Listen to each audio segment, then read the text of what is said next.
Yo, what up? It's Darius, and welcome back to the SQL Server Series. In this video, we will finish up with part 3 of this chapter on examples of clauses and expressions using the select statement. It is always best practice to code your select statements so they retrieve only the columns and rows you need. Because of that, you'll almost always want to include a where clause in your select statements with a search condition that filters the rows in a table so that only the rows you need are retrieved. So let's take a look at different examples on how we can use the where clause to filter our rows. The first thing I want to show you is how you can use comparison operators to compare any two expressions using columns that have the same data type. Now, I'm not gonna go too deep into what data types are right now, but every column in a table is designed to store a specific type of value. Some columns are of the integer type and can only contain numbers, and some columns are of the character type and cannot contain numbers. And when using comparison operators in the where clause, if it results to true, your result sets, if it results to true, then the rows that you're testing against are included in the result set. But if false, they are not included. So I'm just gonna select all from vendors, and I want to include a where clause. So I'm going to say, hey, where vendor state is equal to Iowa. So this is my where clause, and I'm going to run this query. And now you see, since my search condition resulted in true, I got 2 rows back where the vendor state is equal to Iowa. Now let's get the invoices here. Let's select all from invoices, and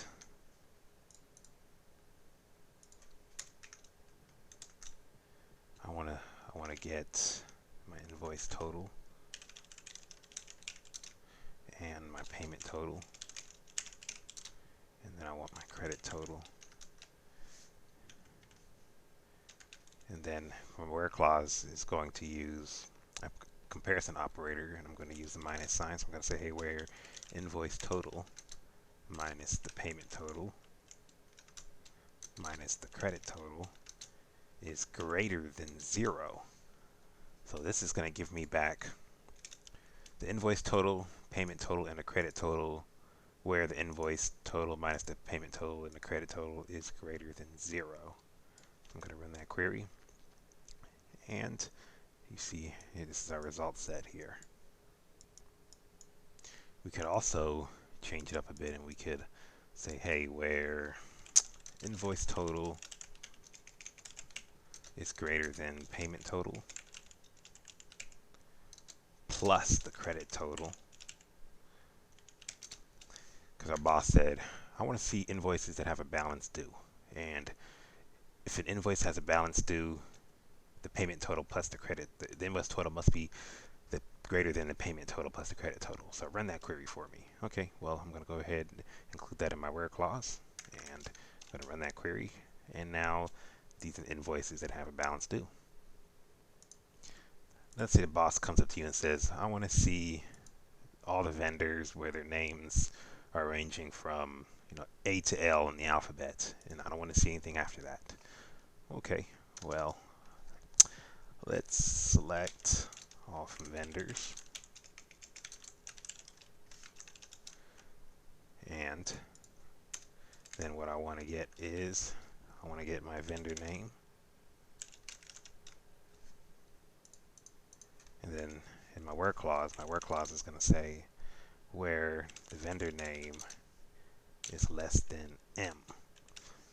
And what this is going to do is, based on how the alphabet is, any vendor name that starts less than M in order of precedence is going to be included.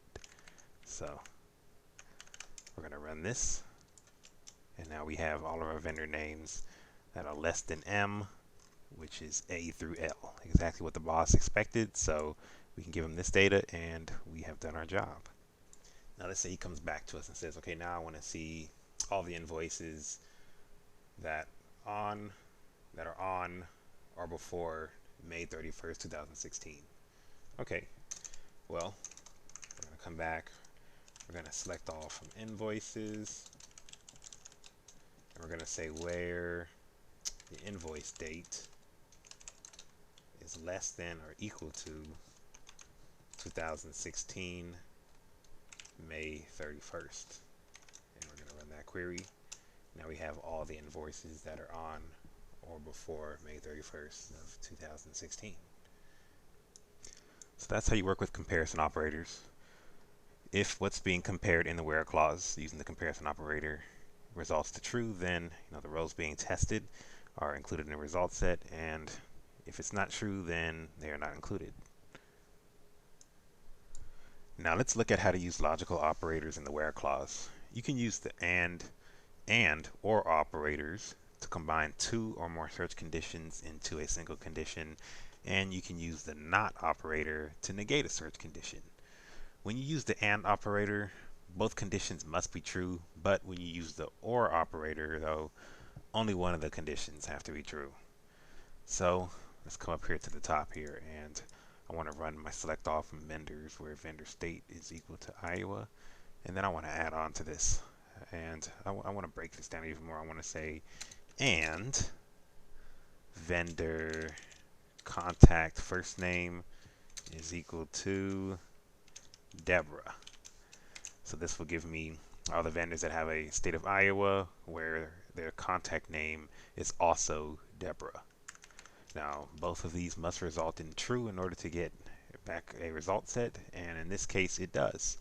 We have a vendor state here with Iowa that has a contact first name of Deborah. There's only one result set, and that takes care of that one. Now let's use the or operator. Let's say where vendor state is equal to Iowa or vendor city is equal to Chicago. Let's see what that gives us. Now you see, now it's getting all the vendors that have a vendor state of Iowa, and because our second check here of logical operators results to true, we're getting vendor cities with Chicago, regardless of whether or not the vendor state is Iowa or not. Let's say we wanted to use the and not operator. We could come up here and we could say, instead of or, let's do and not. And let's say and not vendor city is Fairfield. So right down here, before we run the query, if you look at the first two rows, we have vendor city Washington and Fairfield with the vendor state of Iowa. And now if we run the query, we only get one row back where the vendor city is Washington and the vendor state is Iowa, because we said and not vendor city is Fairfield, so it's not going to include the row that has a vendor city of Fairfield where the vendor state is Iowa. Now let's say you wanted to test whether an expression is equal to a value in a list of expressions. Well, we could come up here, we can modify our where clause, and we can say where vendor ID is in. We're going to use the in operator, and then inside parentheses here we're going to list the values that we want to test, and I want vendor IDs 10, 12, 24, and 20. And I'm going to run that query, and now you see we only have rows for vendor IDs 10, 12, 20, and 24. We can also do not in. Let's say we want to exclude those from a full result set. We can say where vendor ID is not in 10, 12, 24, and 20. And we can run that query. And now we have all the vendors here that do not include 10, 12, 24, and 20. Now let's talk about another one. Let's talk about the between operator. When you use this operator, the value of an expression being tested is compared to a range of values. And if the value falls within its range, the row gets included in the result set. So let's look at an example of that. Let's come back down to our invoices query here, select all from invoices, and we're going to use the between operator. So we're going to write a new where clause, and I'm going to say where the invoice date is between 2016 May 1st and 2016 May 31st.